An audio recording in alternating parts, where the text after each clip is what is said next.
حضرت عمر کا زمانہ ہے، آپ جانتے ہاتھ میں کوڑا رکھتے تھے، تو آپ جا رہے تھے، ایک شرابی تھا ہاتھ میں، اس نے بوتل شراب کی پکڑی تھی، گلی کا موڑ کاٹا اس نے تو آگے حضرت عمر نظر آیا۔ حضرت عمر تو موقع پہ سزا دیتے تھے، ہاتھ میں درہ پکڑا ہے تو اس نے دل ہی دل میں کہا مالک عمر کے قہر سے بچا لے، پکی توبہ کرتا ہوں آج کے بعد شراب نہیں پیوں گا، اور جلدی سے وہ شراب کی بوتل بکل میں بغل میں دبا لی۔ حضرت عمر بھی سر پہ پہنچ گئے اور جھڑک کے کہا کہ یہ تیرے پاس کیا ہے؟ تو ڈرتے ہوئے کہا حضرت سرکہ ہے۔ عمر سے کہا نکال، جب نکالا تو واقعی سرکہ ہو گیا تھا۔ جو رب شراب کو سرکے میں بدلنے پہ قادر ہے، وہ رب گناہوں کو نیکیوں میں بدلنے پہ بھی قادر ہے۔ تو اس کے در پہ کوئی آئے تو صحیح، جھولی پھیلائے تو صحیح، ہم تو مائل بکرم ہیں، کوئی سائل ہی نہیں، راہ دکھلائیں کسے راہ روے منزل ہی نہیں، کوئی اس کی دہلیز پہ تو آئے، اس کی چوکھٹ پہ تو آئے، بلکہ اس کی رحمتیں تو بہانے ڈھونڈتی ہیں۔ بشر حافی ایک بہت بڑے شرابی تھے اور زندگی شراب کے نشے میں دھت گزرتی تھی۔ ایک دن گلی سے گزر رہے تھے، کاغذ کا ایک ٹکڑا دیکھا، اس پہ رب کا نام لکھا تھا۔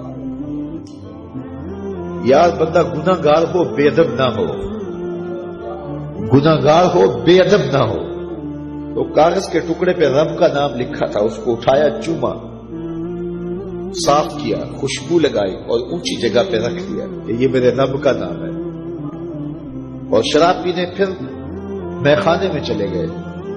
وقت کے ولی کو الہام ہوا، جا ڈھونڈ بشر کو اور میرا سلام دے اور اسے کہہ کہ تیرے رب نے تیرے سارے گناہ معاف کر دیے۔ نکلا، پوچھا بشر کون ہے؟ لوگوں نے کہا وہ تو بہت بڑا شرابی ہے۔ اللہ اکبر۔ گھر پوچھا، کہا وہ شراب خانے میں۔ شراب خانے میں پیچھے چلے گئے۔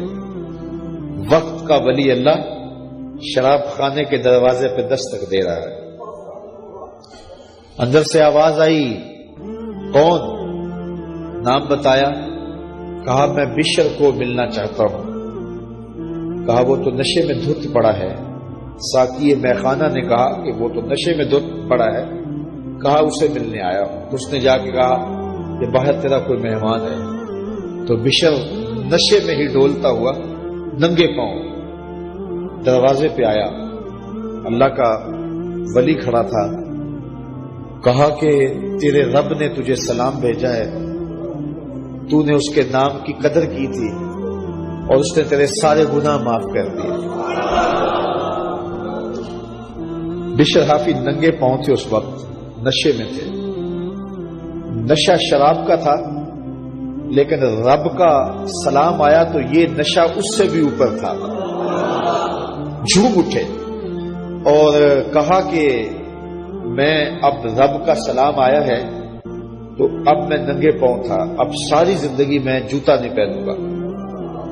عربی میں حافی ننگے پاؤں والے کو کہتے ہیں، تو بشر حافی کو بشر حافی اس لیے کہتے ہیں کہ وہ ساری زندگی پھر برہ نہ پا رہے، انہوں نے کبھی بھی جوتا نہیں پہنا تھا، زندگی بدل گئی لیکن پاؤں میں جوتے نہیں پہنتے تھے کہ میرے رب کا سندیشہ جب میرے نام آیا تھا، میری جب تقدیر بدلی تھی، میرے رب نے جب مجھے محبت نامہ بھیجا تھا، مجھے سلام بھیجا تھا، پیغام بھیجا تھا، تو میرے پاؤں میں جوتا نہیں تھا۔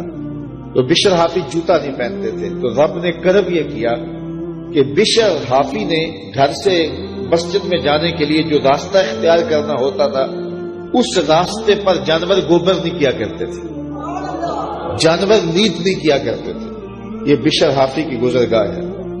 ایک دن ایک شخص آیا تو جس راستے سے بشر حافی گزرتے تھے تو وہاں کسی جانور کا گوبر پڑا ہوا تھا، تو اس نے بلند آواز سے کہا ایھا الناس، لوگوں سن لو، بشر حافی انتقال کر گئے۔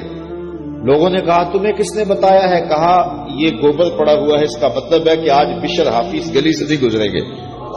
تو جب پتہ کیا گیا تو حضرت بشر حافی کا واقعہ انتقال ہو گیا. کوئی سچی توبہ کرے تو صحیح, کوئی اس کی دہلیز تو آئے تو صحیح. ہم تو مائل بکرم ہیں, کوئی سائل ہی نہیں, راہ دکھلائیں کسے رہ روے منزل ہی نہیں. کوئی جھولی تو پھیلائے وہ تو قریب ہے, اس کی تو رحمتیں آواز دے رہی ہیں, یا ایھا الانسان ما غرک بربک الکریم. او بھاگے ہوئے انسان, آجا پلٹ کے, تیرا رب بڑا کریم ہے. حضرت عمر کا زمانہ ہے, آپ جانتے ہیں.